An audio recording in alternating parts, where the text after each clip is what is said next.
మొదటి రాజుల గ్రంథం 17వ అధ్యాయం 1 నుండి 7 వచ్చిన భాగాల్లో చూస్తే దైవ సేవకుడైనటువంటి ఏలియాను దేవుడు కాకుల చేత పోషించినట్లుగా చూస్తూ ఉన్నాం. అలాగే మొదటి రాజుల గ్రంథం 17వ అధ్యాయం 8వ వచనం నుండి 16వ వచనం వరకు దేవుడు దైవ సేవకుడైనటువంటి ఏలియాను ఒక విధవరాల ద్వారా పోషిస్తూ ఉన్నాడు. ప్రేమంటే దేవుని బిడ్డలారా గమనించండి, నీ కరువు పరిస్థితుల్లో దేవుడు నీకు సమృద్ధిగా ఆహారం ఇచ్చేవాడుగా ఉన్నాడు.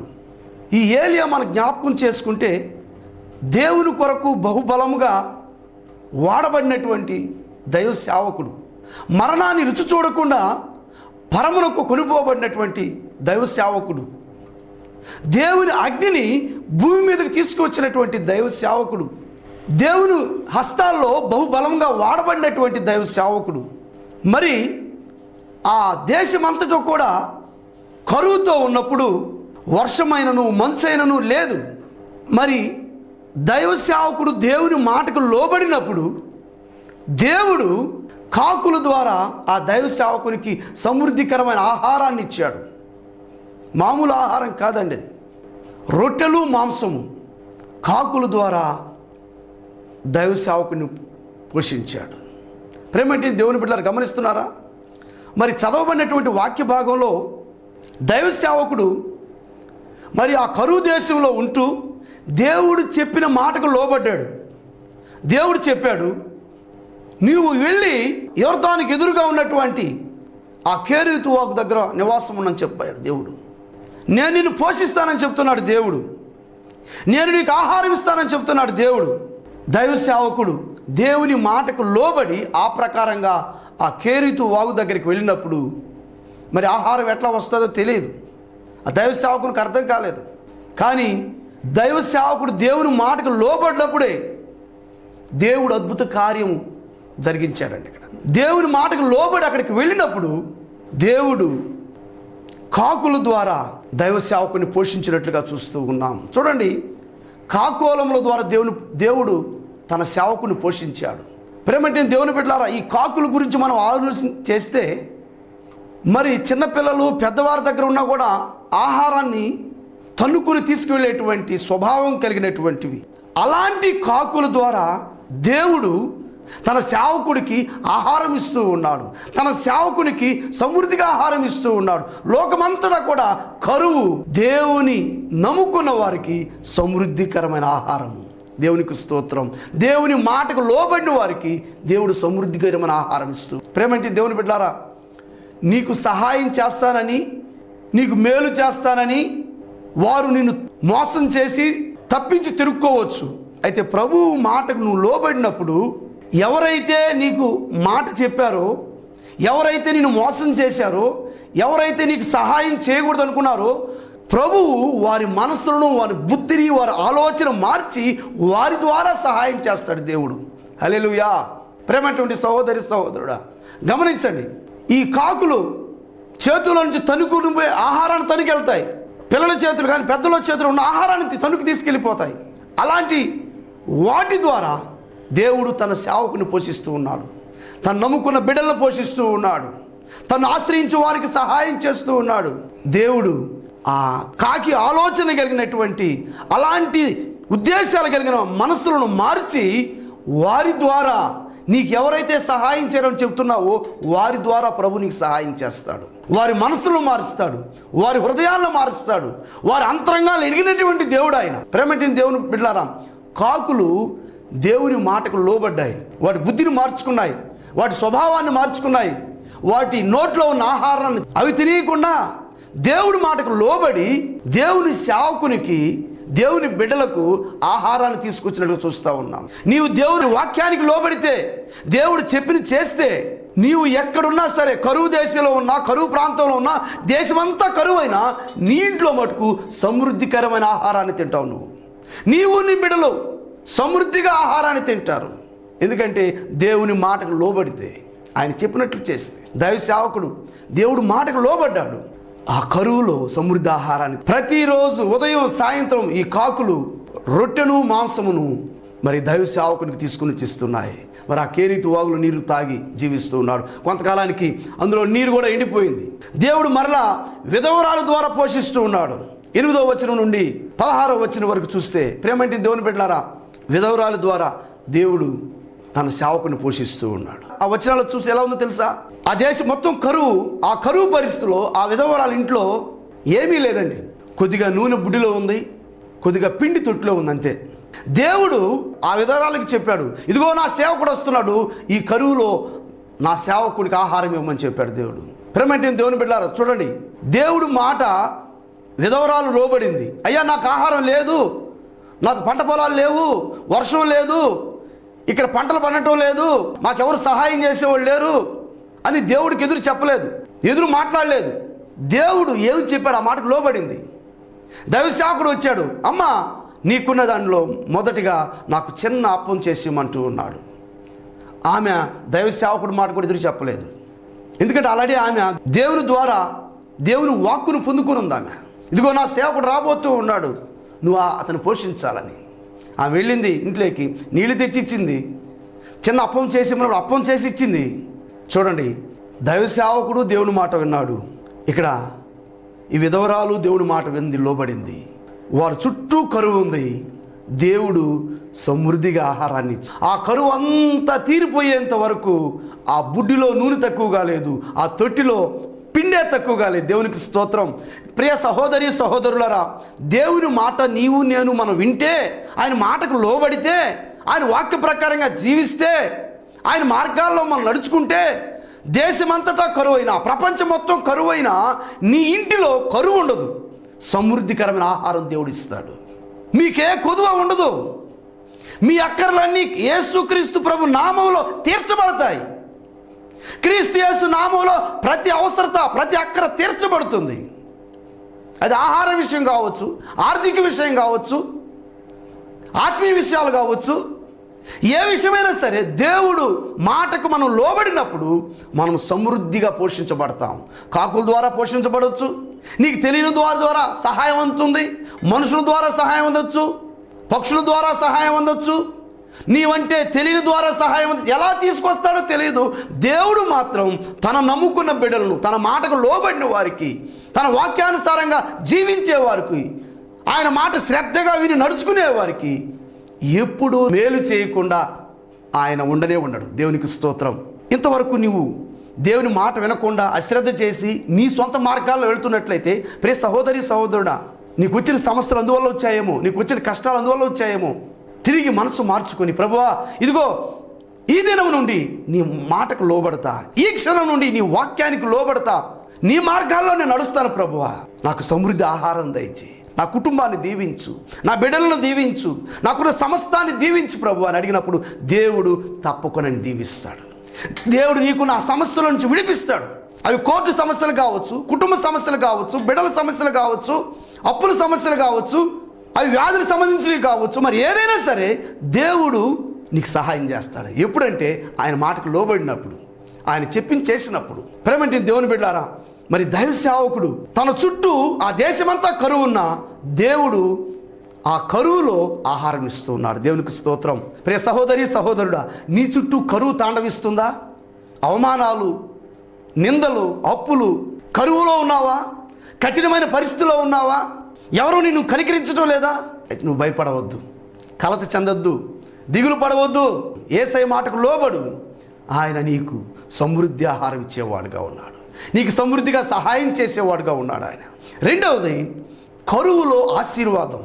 ఇప్పుడు మనం ఇంతవరకు కరువులో ఆహారం గురించి మనం తెలుసుకున్నాం. ఇప్పుడు కరువులో ఆశీర్వాదం చూడండి. బైబిల్ గ్రంథం ఆదికాండము 26వ అధ్యాయాన్ని మనం చూసినట్లయితే 12వ వచనం నుండి 14వ వచనం వరకు చదువుకుందాం. ఇస్సాకు ఆ దేశం మందున్న వాడై విత్తనము వేసి ఆ సంవత్సరము 100 అంతలు ఫలము పొందెను. యెహోవా అతనిని ఆశీర్వదించెను గనుక ఆ మనుష్యుడు గొప్పవాడాయను. అతడు మిక్కిలి గొప్పవాడగు వరకు క్రమక్రమముగా అభివృద్ధి పొందుచూ వచ్చెను. 14వ వచనం. అతనికి గొర్రెలాస్తియు, గొడ్లాస్తియు, దాసులు, గొప్ప సమూహమును కలిగినందున ఫిలిష్తీయులు అతని యందు అసూయపడిరి. దేవునికి స్తోత్రం. ప్రేమంటి దేవుని బిడ్డలారా, గమనిస్తూ ఉన్నారా? ఇస్సాకు గెరారు దేశంలో ఉన్నప్పుడు అబ్రహాము దినములలో వచ్చినటువంటి మొదటి కరువు కాక ఇది రెండవ కరువు. మరి ఈ కరువులో ఐగుప్తు దేశానికి పోవాలనుకున్నాడు. కానీ దేవుడు చెప్పాడు, అయ్యా ఐగుప్తు దేశానికి పోవద్దని చెప్పాడు. దేవుడు మాటకు లోబడ్డాడు. దేవుడు మాటకు విధేయత చూపాడు. గెరారు దేశంలోనే ఉన్నాడు. ఈ అధ్యాయంలో మనం చూస్తే 26వ అధ్యాయంలో గెరారు దేశంలో ఉంటూ ఉన్నాడు. గెరారు దేశంలో కరువు తాండవిస్తూ ఉంది. ఆ కరువులో దేవుడి మాటకు లోబడ్డాడు. దేవుడు చెప్పినది చేశాడు. దేవుడు ఏ మాట చెప్పాడు ఆ మాట చేశాడు. ఐగుప్తుకు పోలేదు, గెరారు దేశంలోనే నివాసం ఉంటూ ఉన్నాడు. కరువు చూడండి 12వ వచనం. ఇస్సాకు ఆ దేశమందున్న వాడై విత్తనము వేసి ఆ సంవత్సరము 100 ఫలము పొందెను. దేవునికి స్తోత్రం. కరువు సమస్యలు, ఆ కరువు ఉన్న పరిస్థితుల్లో ఇస్సాకు విత్తనం వేశాడంట. పంట ఎంత తీసుకున్నాడండి? 100 ఫలితాన్ని తీసుకున్నాడు. దేవునికి స్తోత్రం. దేవుడు ప్రియ సహోదరి సహోదరుడా, నీవు నేను మనం అందరము దేవుడి మాటకు లోబడినప్పుడు, భూమిని సేద్యం చేసినప్పుడు, ఆయన మాట ప్రకారంగా నడుచుకున్నప్పుడు, ఆయన మాట ప్రకారంగా నువ్వు సేద్యం చేస్తే, ఆయన మాట ప్రకారంగా నువ్వు బిజినెస్ చేస్తే, ఆయన మాట ప్రకారంగా నువ్వు నడుచుకున్నట్లయితే నీ కంపెనీ, నీ ఉద్యోగము, నీ ప్రమోషను అదేదో నాకు తెలియదు కానీ దేవుడు 100 ఆశీర్వదించేవాడుగా ఉన్నాడు. దేవునికి స్తోత్రం. ఎప్పుడో చుట్టూ కరువు ఉన్నప్పుడు, కరువులో దేవుడు నిన్ను ఆశీర్వదిస్తాడు. ఆయన మాట వింటే, నీవు నేను మనమందరము ఆయన మాటకు లోబడితే, ఆయన మార్గాల్లో నడుచుకుంటే, ఆయన మాటకు విధేయత చూపితే, మన చుట్టూ కరువు ఉన్నా, మన చుట్టూ అప్పులు ఉన్నా, మన చుట్టూ సమస్యలున్నా, ఆ కరువులో నుండి దేవుడు సమృద్ధిగా ఆశీర్వదించేవాడుగా ఉన్నాడు. గెరారు దేశంలో కరువు. ఆ సంవత్సరం ఆయన ఆ విత్తనాలు తినేయలేదు, కరువులో విత్తాడండి. 100 పంటను కోశాడు. దేవునికి స్తోత్రం. మనకి లేనప్పుడు మనకు ఉన్నది దేవుని పరిచర్యలో విత్తుదాం, దేవుని సేవకు విత్తుదాం, ఆయన నామానికి మహిమ తెచ్చులాగా మనం విత్తుదాం. కరువులో ఇస్సాకు విత్తాడండి. 100 పంటను పొందుకున్నాడు, 100 ఆశీర్వాదం పొందుకున్నాడు కరువులో. ప్రియ సహోదరి సహోదరుడా, నీకు ఉన్నప్పుడు కాదు లేనప్పుడు కూడా ఆయనకి చెందవలసినటువంటి దశమ భాగములు, ఆయనకి చెందవలసిన కానుకలు, ఆయనకు నువ్వు మొక్కుకున్న మొక్కుబడులు నువ్వు ఇచ్చేవాడవుగా ఉండాలి, ఇచ్చేదానవుగా ఉండాలి. మన దేవుడు కరువులో కూడా సమృద్ధిగా ఆశీర్వదించేటువంటి దేవుడు. ఇస్సాకు కరువులో విత్తాడు. కరువులో నా గింజలు తినివేయలేదు, కరువులో విత్తాడు. ఆ సంవత్సరం పంట 100 పంట వచ్చింది. దేవునికి స్తోత్రం. ప్రభువు మాటకు లోబడి, ప్రభువు మాట ప్రకారంగా నీవు నేను మనం చేస్తే తప్పకుండా 100% 100 ఫలితాన్ని పొందుకుంటాం. ఎప్పుడు మన పంటను పొందుకోవంటే, ఎప్పుడు మన కంపెనీ లాభాలు రాదంటే, ఎప్పుడు మన వ్యాపారం లాభాలు రావంటే మన ఇష్ట ప్రకారంగా చేసినప్పుడు.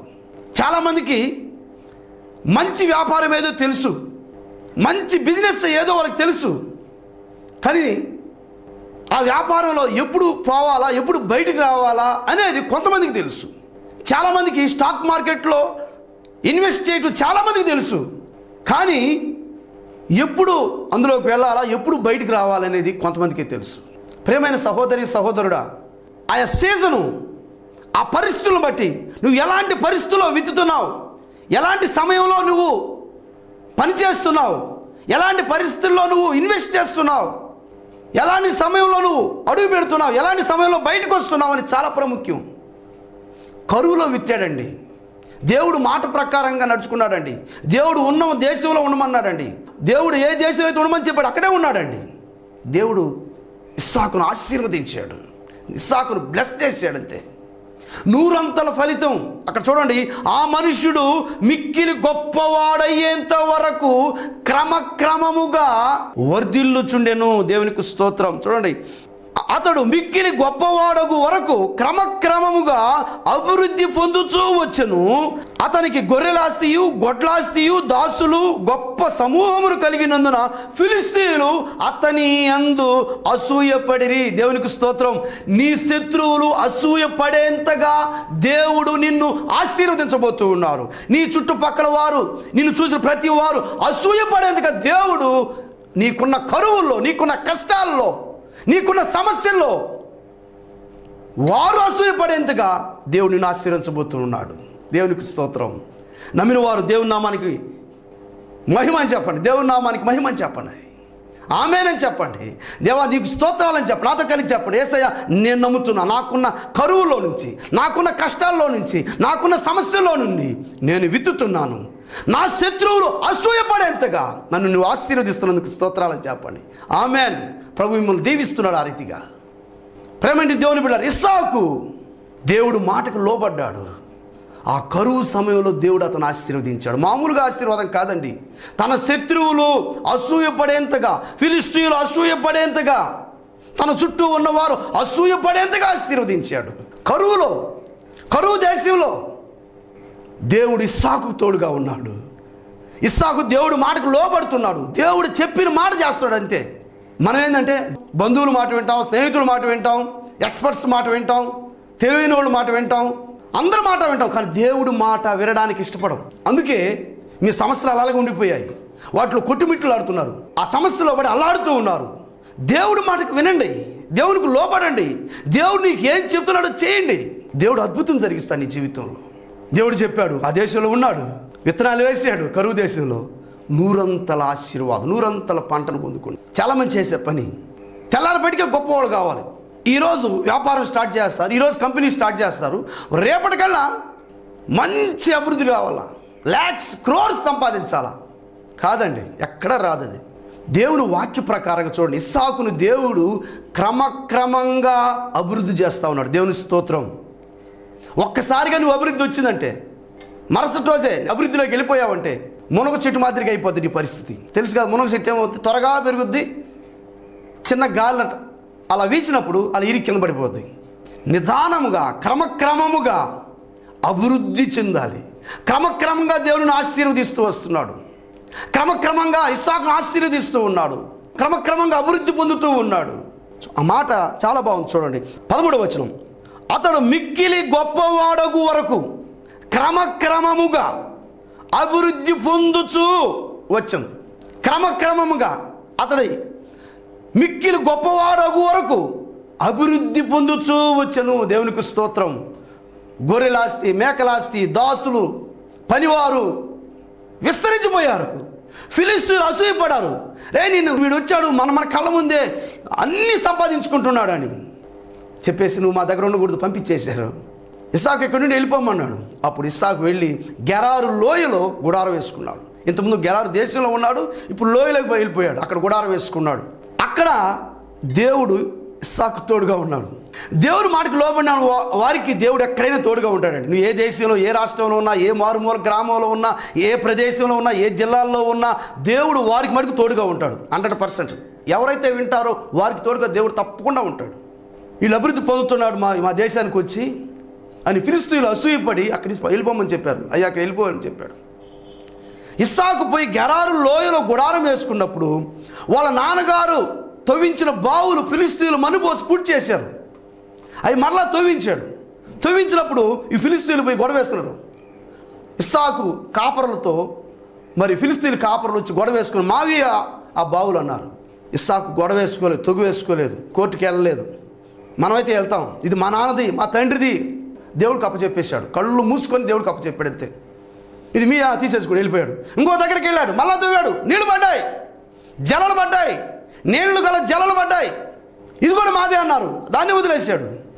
ప్రేమని దేవుని బిడ్డలారా, ఇక్కడ అర్థం చేసుకో, దేవుని బిడ్డలు ఎప్పుడు గొడవ పడేవారుగా ఉండకూడదు, సమస్యలు సృష్టించేవారుగా ఉండకూడదు, సమస్యల్లో పోరాడేవారుగా ఉండకూడదు.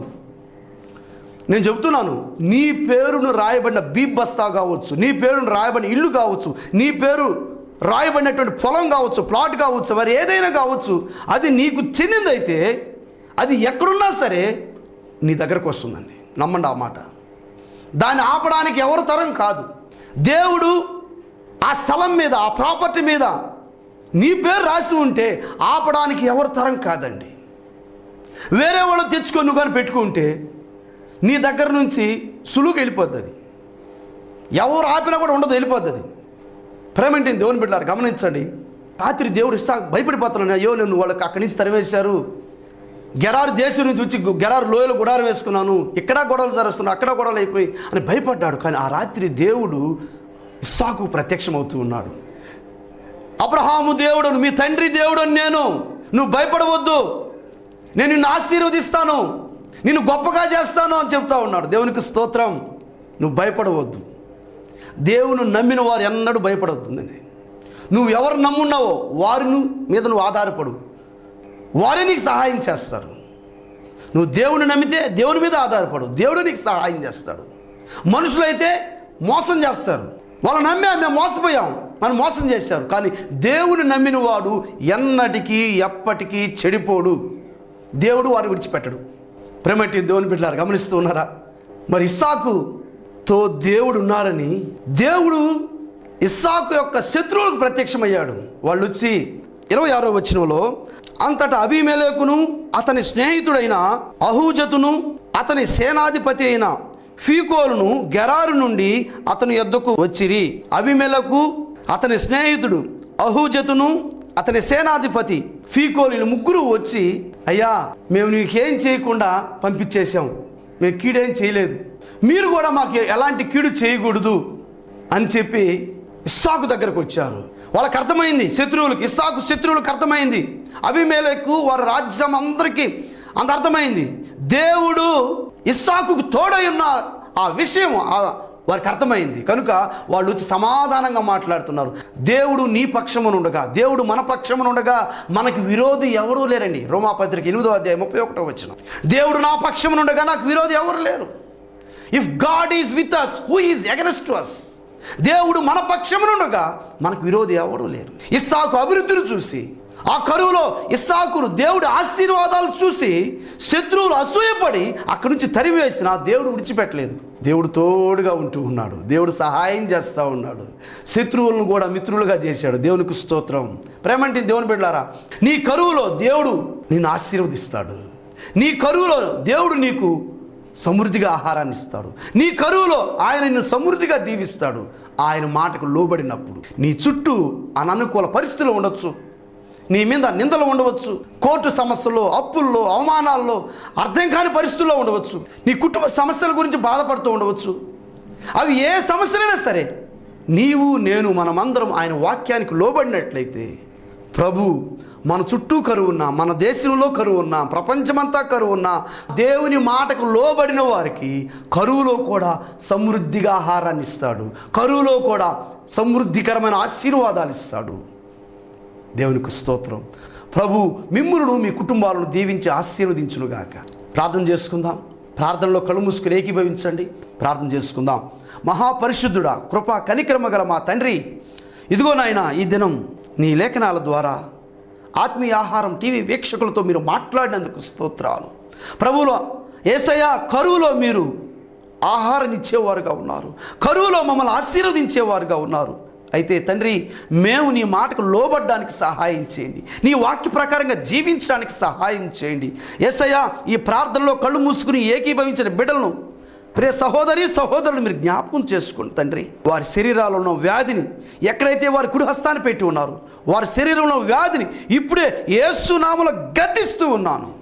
దురాత్మ చీకటి శక్తులను, అంధకార శక్తులను యేసు నామములో బంధిస్తూ ఉన్నాను.